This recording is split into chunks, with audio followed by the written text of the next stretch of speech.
92nd chapter, Mizmor Shir Yom HaShabbat, the psalm for the Shabbat day.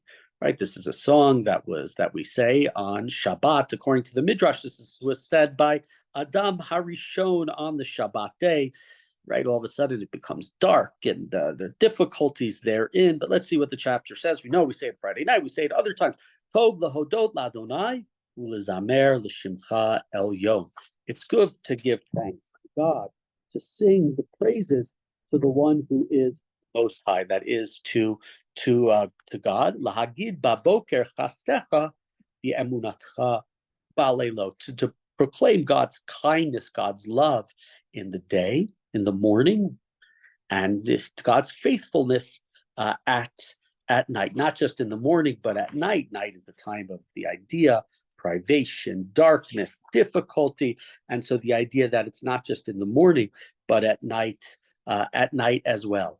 Ale asor va'ale navel ale higayon bichinor, with a 10-stringed harp, with a voice, the lyre together, right? I'm going to sing the songs, but it's not going to be a cappella. I'm going to bring all of the music when I am describing God, what God's kindness and God's goodness.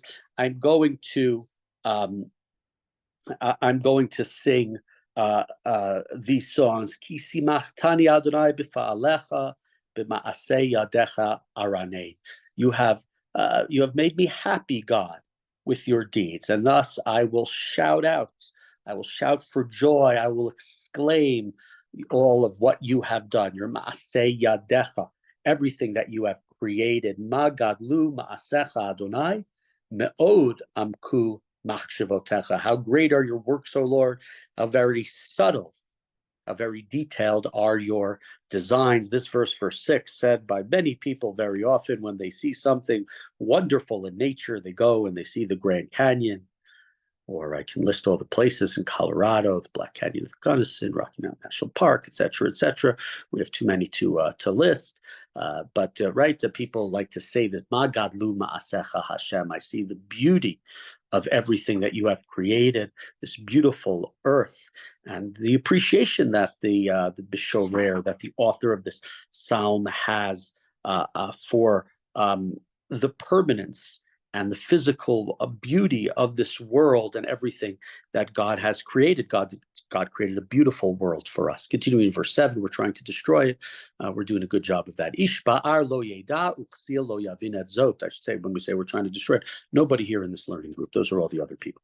A brute, a man who doesn't think, who doesn't really consider life, he can't know. A fool can't understand this.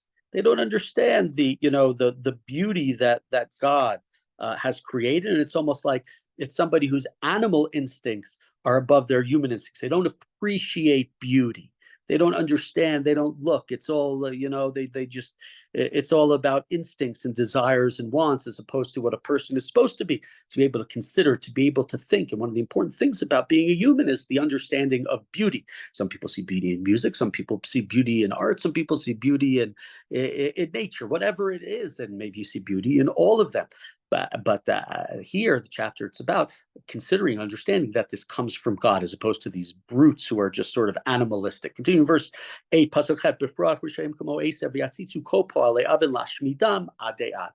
Though the wicked sprout like grass, though the evildoers blossom, it is only they who will be destroyed forever. So earlier we were talking about God's creation, the beauty, the things that last, the things that are here forever, God's creation.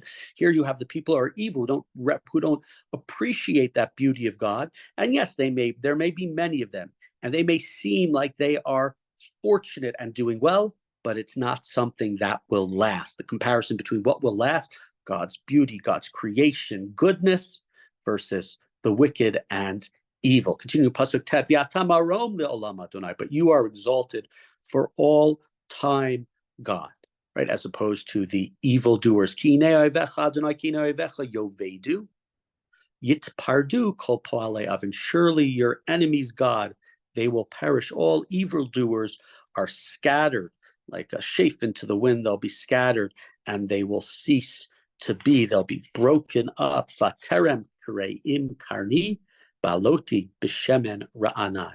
You raise my karen, my horn, high, like that of an ox. I am soaked in, in oil. Oil was a symbol of joy, and a symbol, right? The kings were coronated with oil and goodness. It was a sign of something being important and something so, right. So God, as opposed to the evildoers, your beauty that lasts forever, and me who lives under the divine presence, I am joyous because of it. Continuing pasuk Yud Bet, Vatabeit Eini Bishurai Bekamim Alai Mireim Tishma'ana Oznai. I'll see the defeat of my enemies. I'll hear the downfall of the wicked who turn their ways against me. Tzaddik katamar yifrach, ke'erez balvanon yiskeh. So, right, so we talked about the wicked. They're growing like grass, or even better, like weeds. They're everywhere, but they will be destroyed. As opposed to the wicked, the tzaddik, the righteous one, will bloom like a date.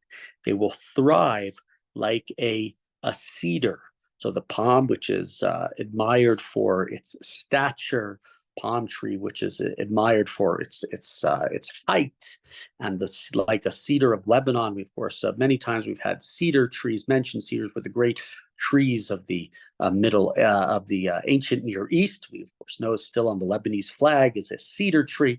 Shlomo built his Beit HaMikdash. Shlomo built his palace from cedar trees from the era. So the righteous, right, the wicked are grass and weeds, and we're going to pull out those weeds. We're going to spray Roundup on them. Don't spray Roundup. That's not an endorsement for Roundup. Very bad. We're going to spray on them. They're going to be destroyed. They're going to be gone. As the righteous, though, are going to be like the cedar. The righteous are going to be like the date tree. They're going to be tall. They're going to be erect. They're going to be appreciated. Shitulim bebeit Adonai bechatzrot Eloheinu yafrichu. They'll be planted in the house of God.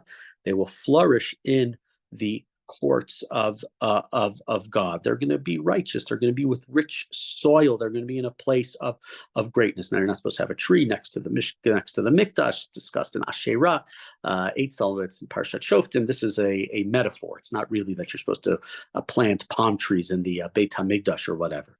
Continuing pasuk Tetvav, O jinivun b'seva d'shenim v'ranim yiyu. In old age, they will still produce fruit.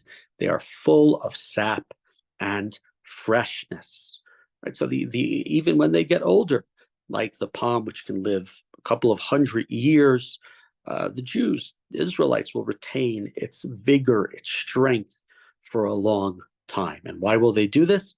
Lahagid ki yashar Adonai tsuri velo avlatabo.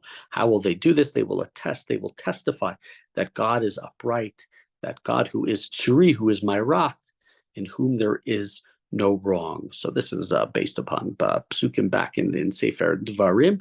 But the people who witness, the people who see the almost like you see the beauty, you see the Grand Canyon, you appreciate God's beauty, you understand the eternity of it, and in turn, what will that do? That will help you, in a sense, become more eternal. That will help you, in a sense, become somebody who is greater, who can sing God's praises, who will be protected by God.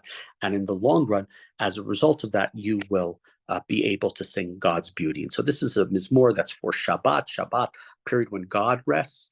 And here God has shown his beauty, and we appreciate it. And as a result of us appreciating it, God will protect us. And as opposed to the wicked, who it's momentary, they sprout out, but they will be struck down. The righteous will remain, and their influence and their lives will remain eternal, just like God's creation